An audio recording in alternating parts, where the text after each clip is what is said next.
as you know, this year we're doing quite a bit in our programming related to the Burnham Plan of 1909. And so we started with Carl Smith, who wrote the book on the Burnham Plan. And because there's so many connections between Lake Forest and Chicago involving the Chicago Plan, we thought that we ought to look at some of the Lake Forest connections. So today we're going to have Art Miller. Luckily we have him to talk to us about Edward Bennett. And of course Edward Bennett's grandson lives here and has been on our board. So, and we have some pictures, I guess, that have never been seen before that Ted Bennett shared with Art. So we'll start our program. I want to remind you that we'll be looking for the programs throughout the year, and I hope that you will come because we like to have you. All right, Art Miller. Well, thank you very much. Now, I'm hoping that loyal Bears fan Ted Bennett will come, but we have his pictures. And so since he's not here, I can tell how wonderful these pictures are. What we're going to see is a combination of fillers that I've provided from various places, but surrounding a core of pictures that were in the Bennett family album. And no one's ever seen them, and they show, I think some of the most interesting things about it is that they show them actually at work in the little kind of cabin that was on top of the Railway Exchange building, the Santa Fe building, that was built up there. And it actually, well, you'll see the pictures as we go through. It also shows Bennett I'm sorry, I think Bennett's taking the pictures, I think, a lot, but I'll identify people as we go along. In between, I'll be weaving in just filler from the internet, which may or not be big enough to see. But for those of you who still have small, old-fashioned televisions, you'll feel right at home. This is a bust that was done by the sculptor Loyot, who did the seahorses in the Buckingham Fountain in the mid-1920s. He did this bust probably in Paris at his studio and he was in Chicago, and we'll see that in a little bit. But this is as close as we come to seeing him when he was working on implementation of the Chicago Plan. There are photographs, but they show him a little bit younger, a little bit older, that sort of a thing. So this is kind of what he looked like right at that period. Who's the sculptor on it? Loyot, Loyau. Edward Bennett is born in, I think, 1874 in Wiltshire. Next one. I'm going to rattle through these pretty quickly. This is the city of Bristol where he was educated. His father was a mariner, and this is a statue of Poseidon in that fairly classical town. And a little dolphin down there also, but Poseidon representing the seacoast there in southwest England. This was not entirely a backwater Bristol. As you can see here, there's fairly decent plain. There's medieval buildings but nice park work. So he was exposed to good things early. He came to the United States in 1890, fairly young. And you can see that there's even Beaux-Arts there at Ellis Island. This is his patron. Here's a little TV picture. But this is Phoebe Hearst, mother of William Randolph Hearst. And she made it possible for Bennett to go and study in Paris. He was there for 5 years, 1897, 1902, and picked up the degree. He actually stopped and picked up the degree, which most Americans that went didn't do. So that was unusual. Okay, here's the École in Paris. Next slide. Here's a picture of Bennett painted by a classmate, a friend of his, a French friend, I think, showing him as a young man. This is from the Edward H. Bennett III's collection, family collection. Next. Now, Paris in 1900, which is right in the middle of that period, was having a fair, and you can see they take their main water feature and they plan it around that. There's the earlier 1889 Eiffel Tower, but there's some big open spaces there and broad avenues. And this might have had an impression on the impressionable young art student.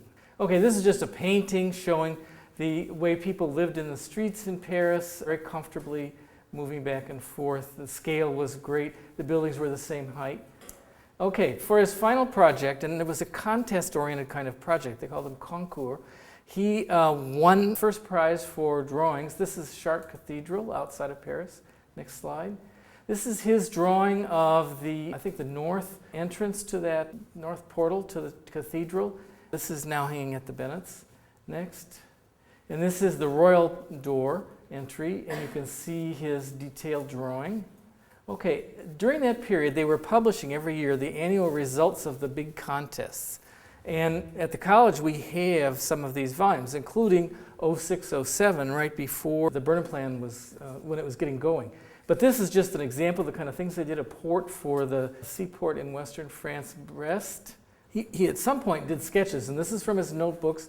He apparently made it to Egypt and took these sketches. Back to New York in 1902. This is a building by George B. Post, who was an architect that he worked for briefly for a few years.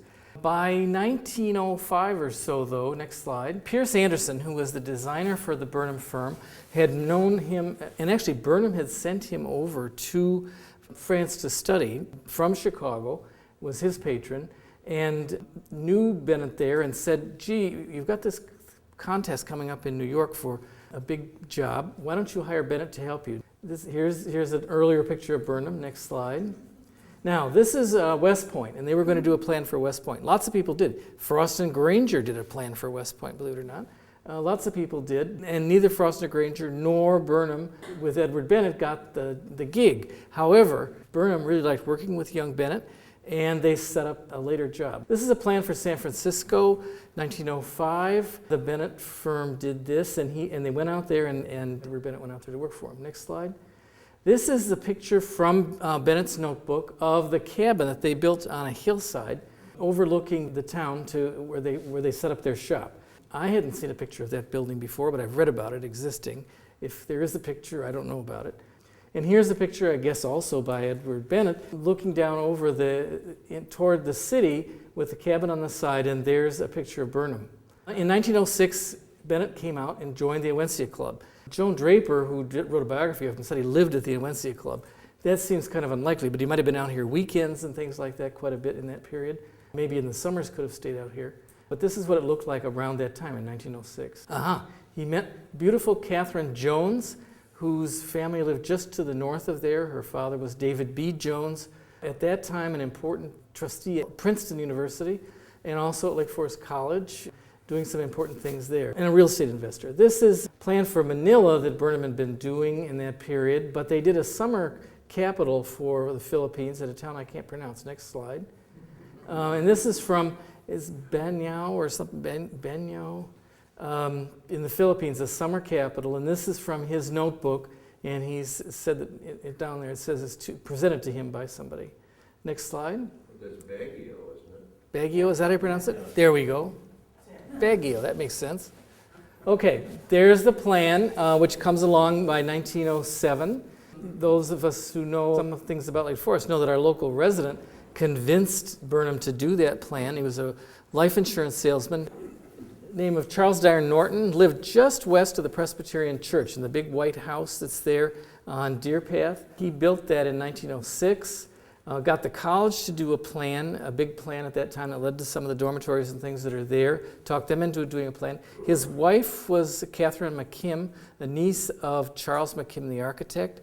They went to, he kind of got religion for this whole idea of planning at Cornish, New Hampshire, where Charles McKim was, Charles Platt, and Maxfield Parrish, other people, little summer colony up there, and brought that back to Chicago. This is the plan as it was printed by the Donnelly Company, and T.E. Donnelly later was a resident here. Now this shows, these are some things that show Bennett's role in this project. This is a sketch of what later became the frontispiece for the plan, opposite the title page, and here's Bennett's sketch showing Jules Guérin, how to do the plan. You can see he's playing around trying to figure out how to get it right, showing the radiating kinds of roads they were planning around the outside of the city.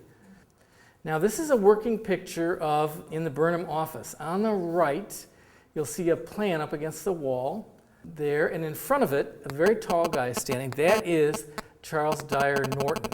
He was the chairman of the committee. This is in the little sort of cabin that they jerry-rigged on top of the Railway Exchange building, the Santa Fe building, for their work. Notice the work table, notice the sawhorses there, and there's kind of a window over on the extreme left. I'm not sure I can identify all the other people, but this is, again, Bennett isn't in it because I think he's taking the picture. This is a more formal dinner. It's at the same table, but there's a little window, and they're sitting around the table. Notice the lamp up above. You'll see that again, too. This was probably a luncheon. It's a daytime meeting because there was a big committee, and this is actually where they met, at least when the weather was clement, shall we say. Notice this plan of the city as it's going forward. Toward the center of it there is the upper center is where the civic center that they intended to have built was.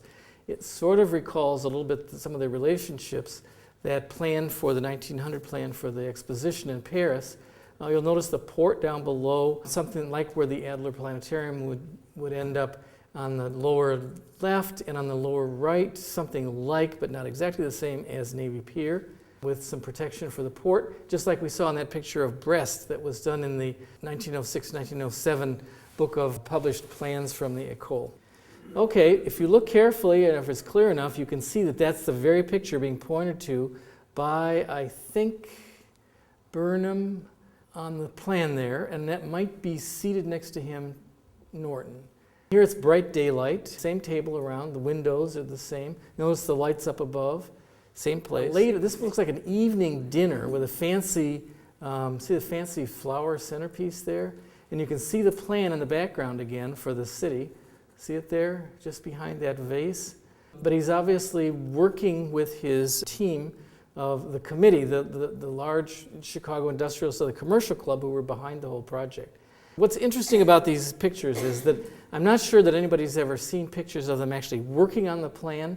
And of course, part of it was the artistic working on the plan. The other part of it was the sort of arm twisting working on the plan. So we're seeing that part of it here, the arm twisting that Burnham was very good at, meeting with the other big Chicago personalities to make the plan happen. But here we see Burnham in the same room, taken by Bennett, I'm sure, sitting at that table. See the sawhorses down there?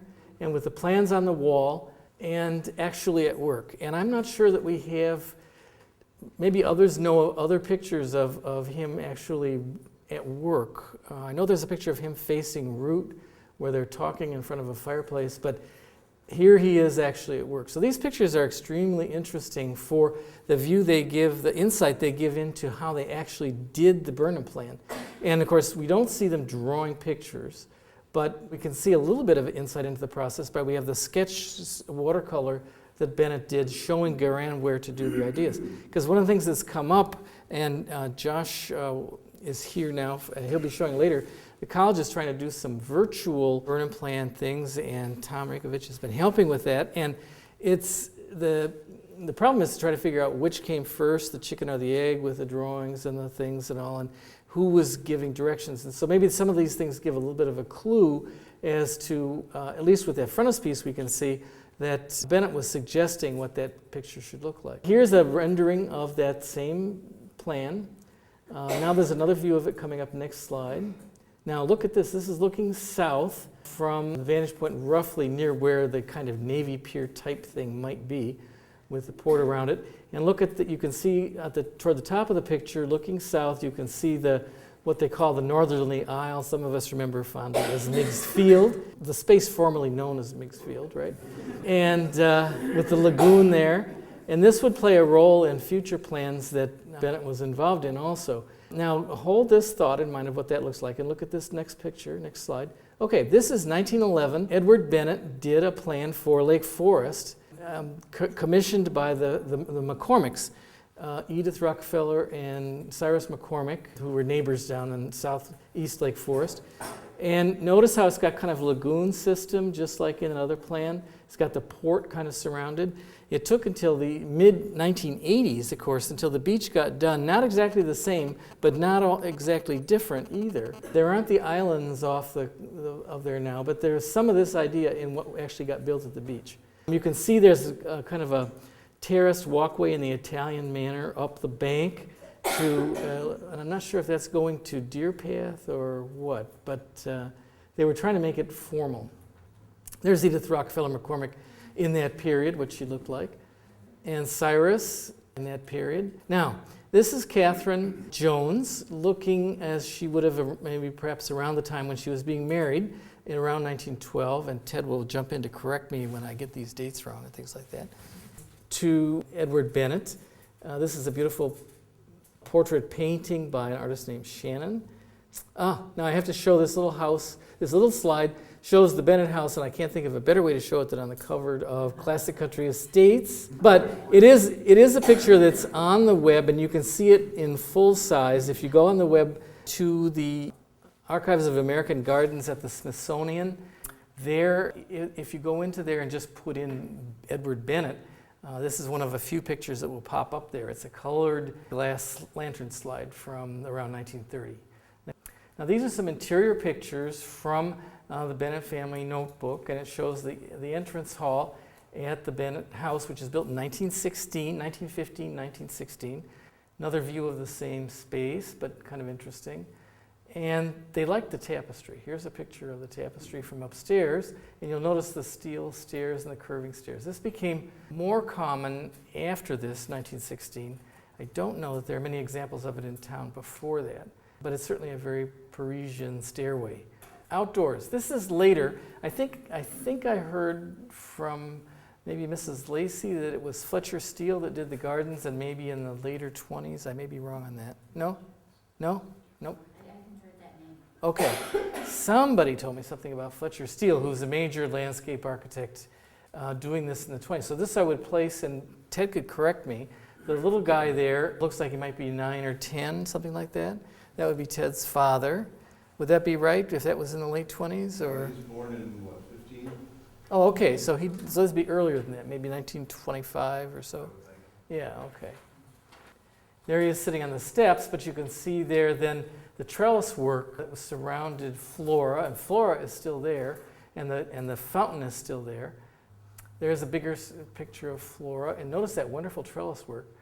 And I guess, I can't tell, I can't believe that's out of wood, but maybe. It can't be metal, I don't know. But it's just marvelous. There's also views of this on the Archives of American Gardens slides in color. Oh, and this is in winter. This is kind of interesting. That may be Edward Bennett there. But notice how there are little boxes around the sculptures.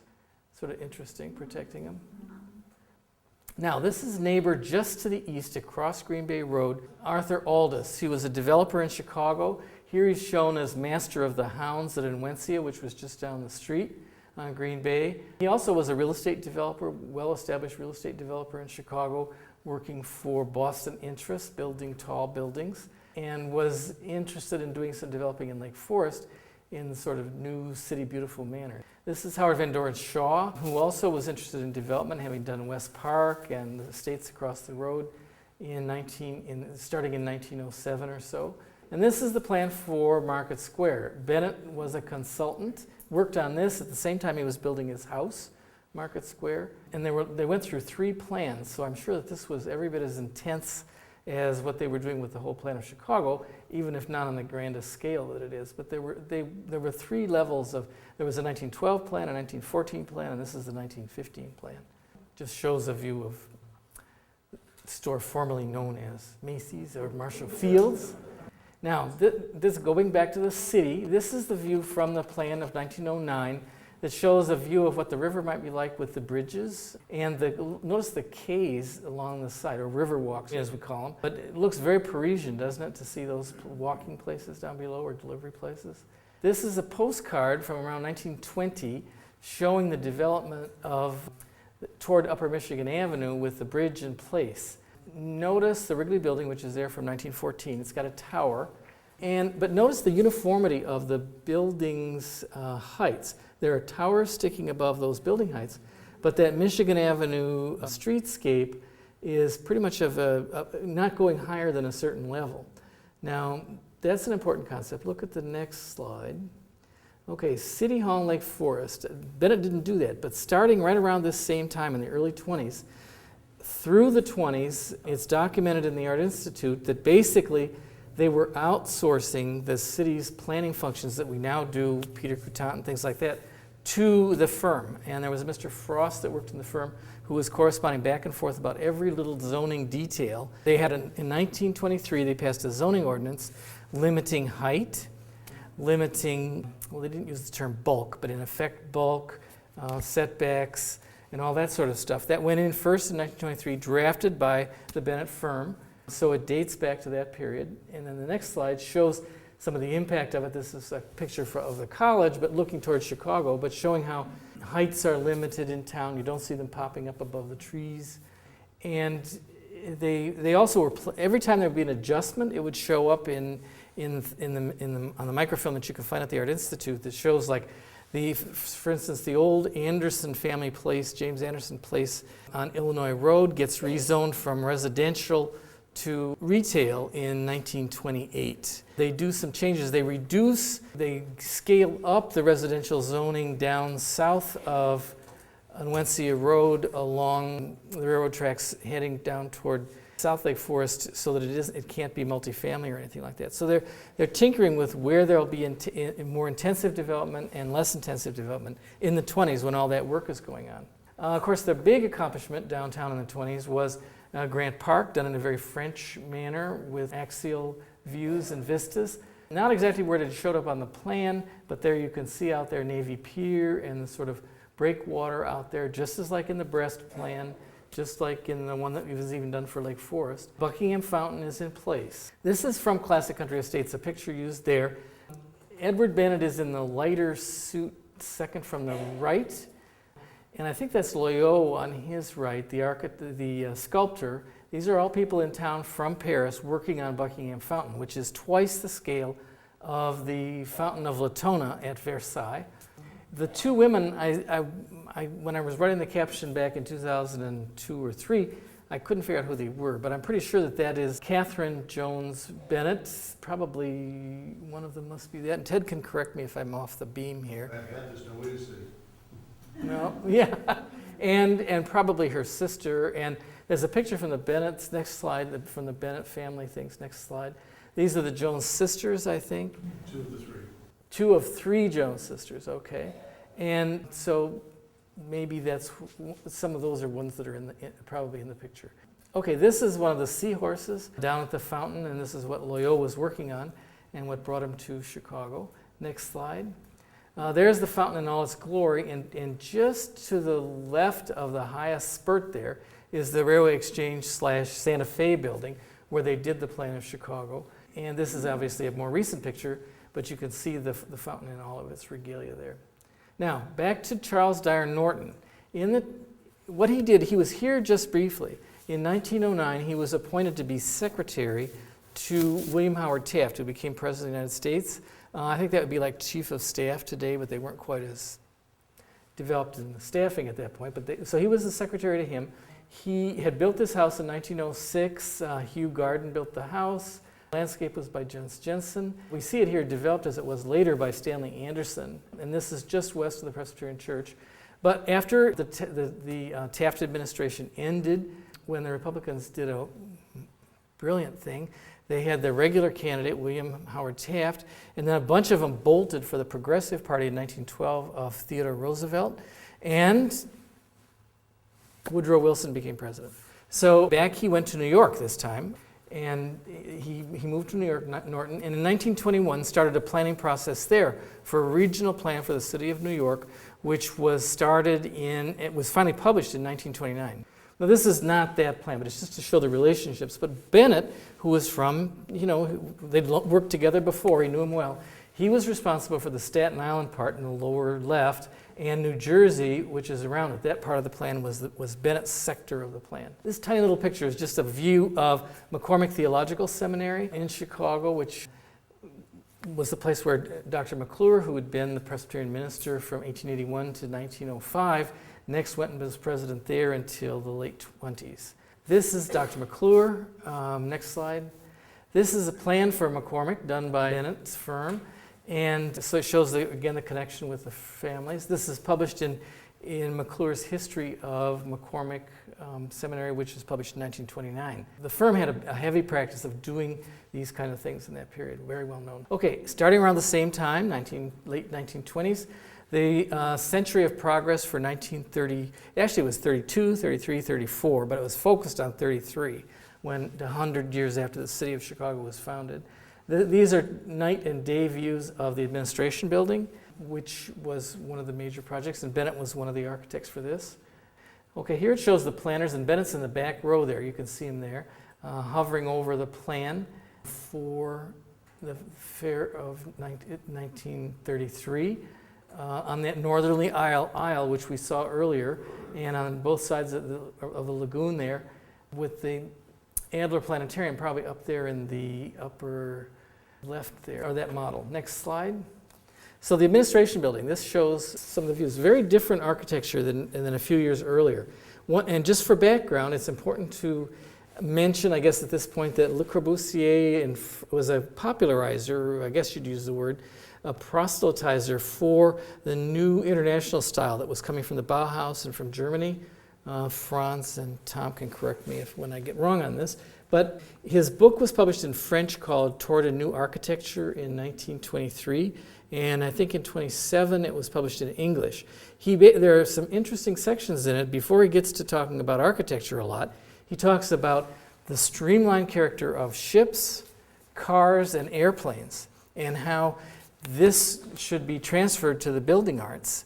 And so with this new book out, as they were doing the planning in the late 20s, starting the planning, they were shifting into this idea of a new kind of streamlined architecture for this fair that would show it off. And it was one of the most spectacular demonstrations of this on a large scale anywhere.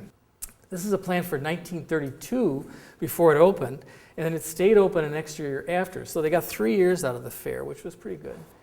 Now, this is just a wing of, or a part of the transportation building, but you can see it's starting to pick up on some of the ideas of streamlined ships. You can picture that as almost like an ocean liner that might be holding up. Of course, people who are nearsighted like I am might think that was holding up lifeboats up there on top or something. So, but very much, crossing over from one kind of thing into the building arts, and with materials, clearly metallic. This, I think, is the administration building again, but I could be mixed up on this. Different view of it, pretty spectacularly designed. This is the transportation building, the auto part. Pretty striking for people who are used to seeing classic elements and things in the 20s, just less than 10 years before. Now here, this is a whole transportation building together. You can see that kind of little ocean liner feature down there. But notice that blank wall around that exhibition building. It looks like a lot of later architecture that we see. It's a form, and Bennett, I think, is very much responsible for that part of the building. Look at this one, and I'm actually forgetting if this was an agriculture building, maybe. But it's a building, but it looks more like almost a dirigible or a airplane or something, a train, than it looks like a building. So it's interesting how they were really experimenting with all those things at once. Now this one is Dyer building, and this is by Bennett's firm entirely. Bennett was involved in all those other things that we talked about, but this he had a stronger role in, the Dyer building. And what's interesting to me about this is the lower part there, the horizontal part, is very much picking up on the Villa Savoy that was done in the late 20s by Le Corbusier himself outside of Paris, where you drove the car underneath and you can kind of see those posts there holding it up. And then you have the horizontal banding of windows. So there's a direct allusion to Le Corbusier's ideas there. Okay, shifting scenes to Washington, D.C. From the 20s through much of the 30s, Bennett was involved on the committee working on Washington, D.C. This, of course, is a late 19th century view of a somewhat cluttered mall area. It had some park space, but some railroad stations and various miscellaneous things in the space. This is the 1902 McMillan plan on which Burnham worked, trying to lay out what might be development of the mall from the Capitol looking down toward what we now know of as being the Lincoln Memorial in the lower left. Here's Bennett looking more mature in the 30s or early 40s perhaps, but maybe late 30s. One of the things that he worked on was the sort of alley that led from the government buildings area down to the railroad station. He was responsible for laying out the Federal Triangle. We know this part of the mall, and what's beyond it now houses a lot of I think, Smithsonian buildings, and then behind it lots of other ones. And he was responsible for one or two of the actual buildings, but what we see is really his plan, and the way, you'll notice, we all know the way the heights are managed in that space. He worked on a port area. These are coming from his own collection again, or Ted's collection. that he has. This is a port on the river that a park there that he was working on, we can see. The Capitol building, right near the Capitol, they were working on making it more of a modern park, probably a classically oriented park. This is a plan for an orangerie, botanical garden type of building. Notice the way those pillars are grouped, 2 pillars between the arches there in the center of the building. Hold that view. This is the orangerie at Versailles. Way over on the right, you see the 2 pillars close together. So picking up on some of those ideas, next slide.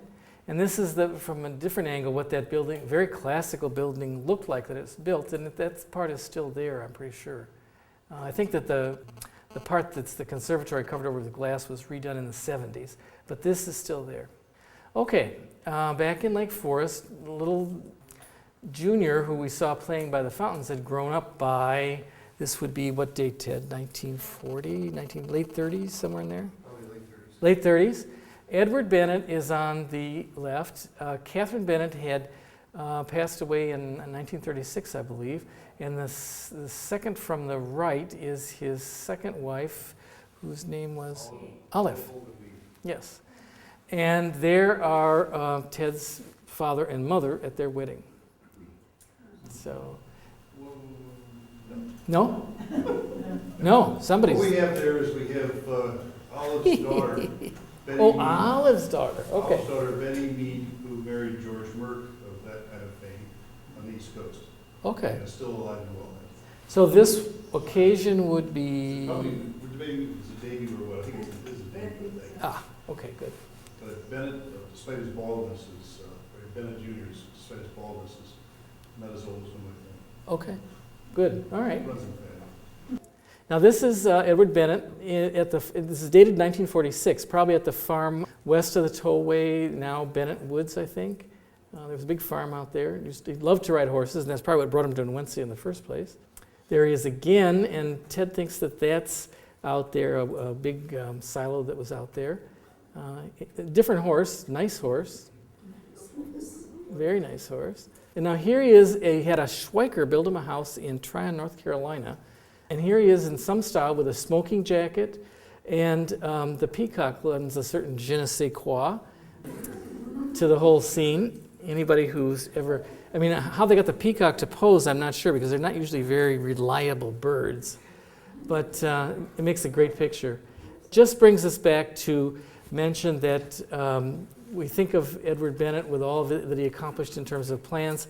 And even though we have Millennium Park, it's just an extension now, and actually very clearly echoing his plans in restoring the peristyle that he'd built at the northeast corner of the park. So this is a 1930, about a 1930 view, but it shows the lasting character of Edward Bennett's mark on Chicago. And we have all the zoning and all the plans that we have for Lake Forest that's kept Lake Forest being the way it looked in around that same time. We can thank Edward Bennett for much of that. So I'm going to stop, but we have a brief presentation now about the virtual Bennett plan, which Josh Anderson is going to show us. We may have a little moment of technical intermission here. You mentioned the Bennetts laid out the plan for Market Square. Well, My question is... It was a group project, and Bennett was one of the consultants. Howard Van Doren Shaw Yeah. built it. Was he a was the member architect. of that group? He was the lead architect. He was the architect for the project. No question about that. We have all the minutes from every week from all the construction meetings. And it's like anything, you don't want to see a sausage, what goes into it. But it's very interesting to see how everybody worked together. The contractor, Hayworth, seems to have been very effective. Tika Marquardt's grandfather seemed to have been very good at keeping Howard Shaw on task, and doing things. And I think Edward Bennett would have been kind of a consultant in the overall conception, so they were trying to do that. But it was Shaw, yeah. Joshua. Hi. We have more questions later. Yeah. Well, we saw the pictures, and over the summer, and a little bit earlier in the summer, some of the professors and some of the students at the school got interested in, like, since it's the 100th anniversary of the plan of Chicago, what it would be like if it was entirely implemented today.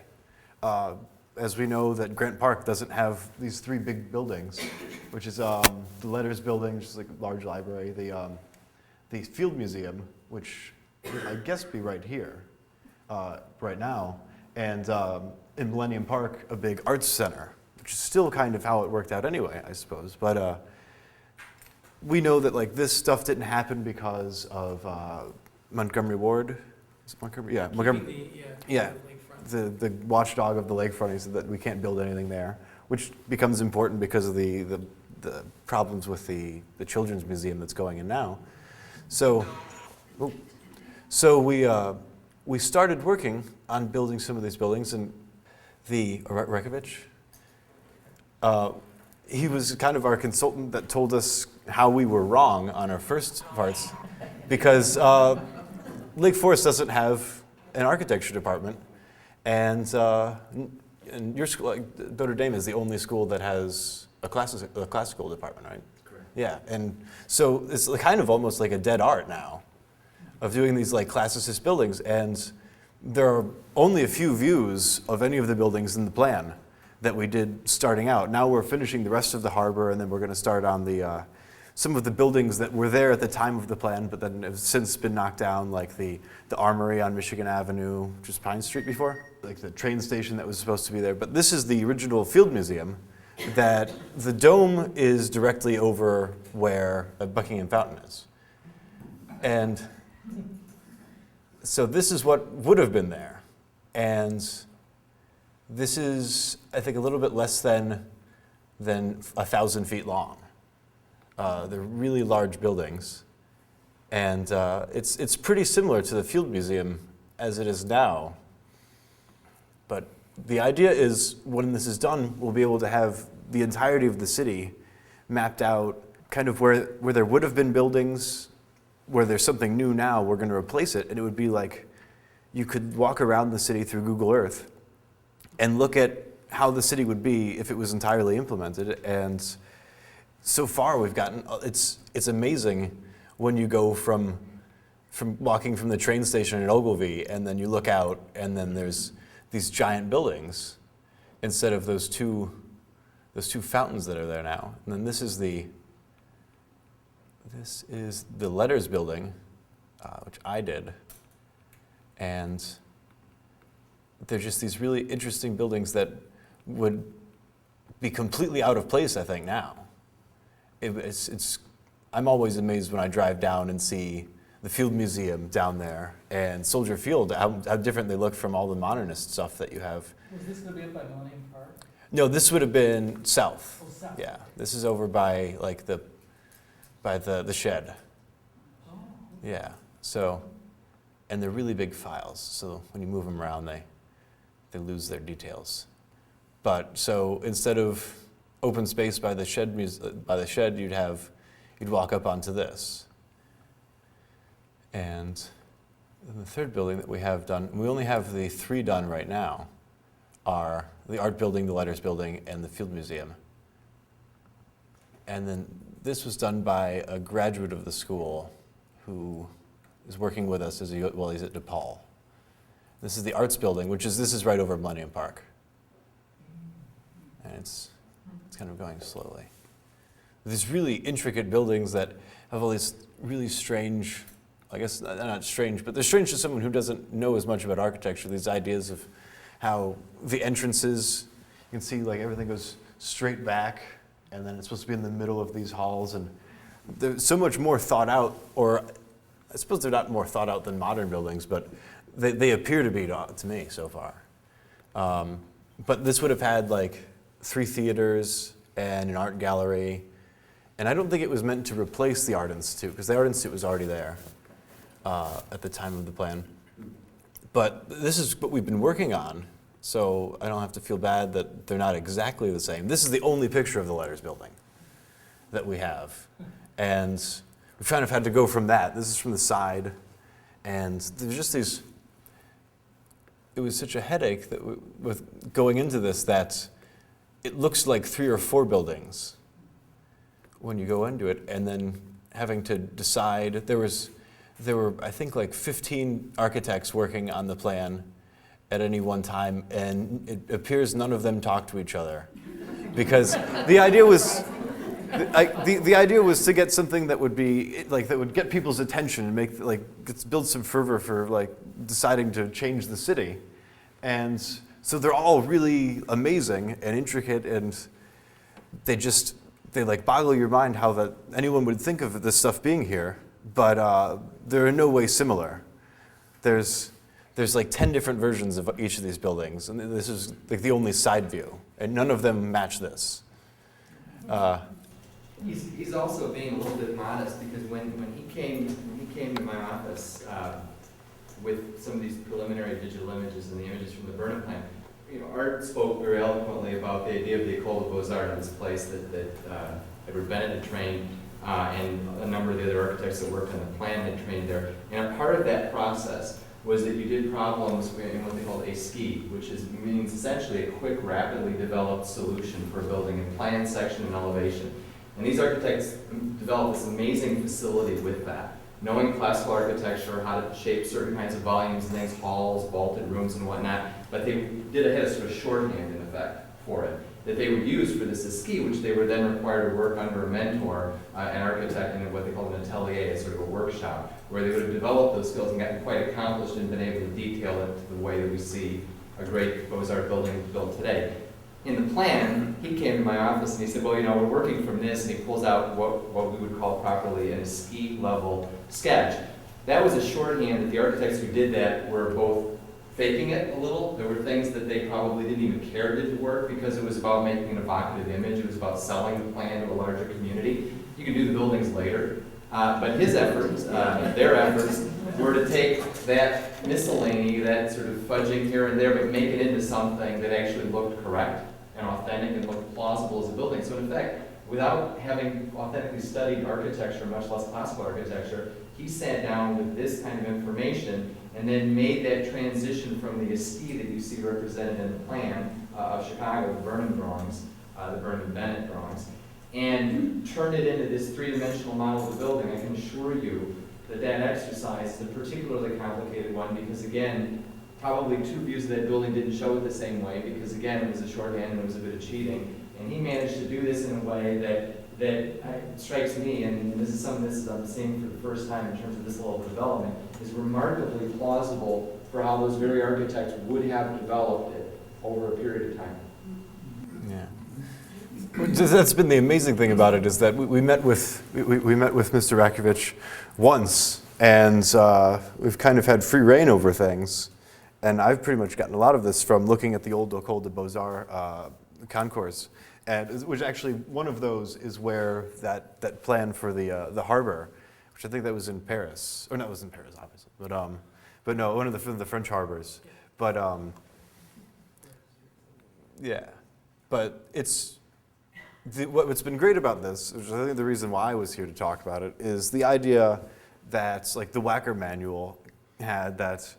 In a way to try to get everyone who could vote to be interested in the plan, they turned the plan of Chicago into a condensed version called the Wacker Manual, which is 8th grade civics book that everyone had to read. So all the students would tell their parents about it and tell them how great things would be if the streets looked nicer. Which is pretty much, I think, what for a lot of the city what it's become. But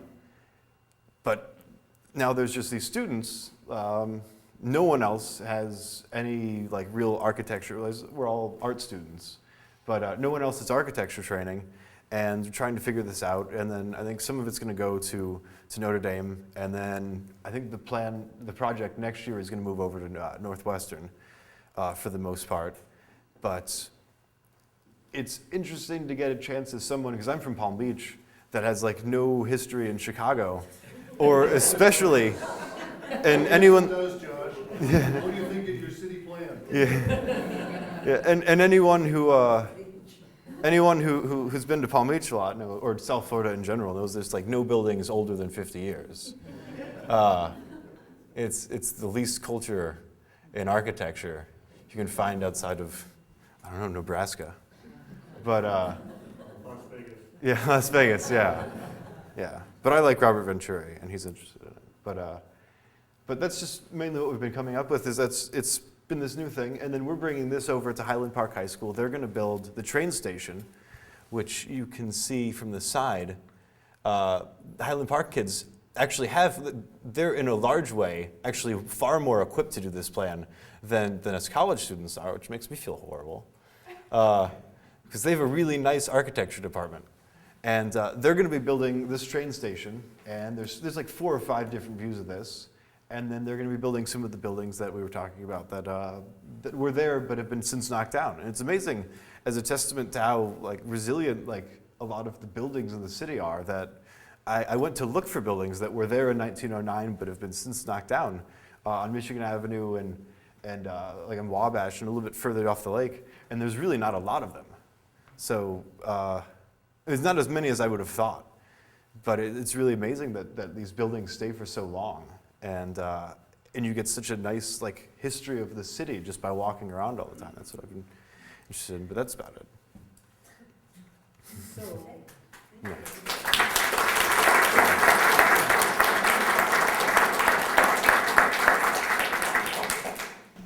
Our Josh's compatriots involved with taking most of those slides from the books and the photos we had. Yes, right, they worked very hard on making the prints that we use today. So good Well job. done, Josh. Well, good with a scanner. Yes.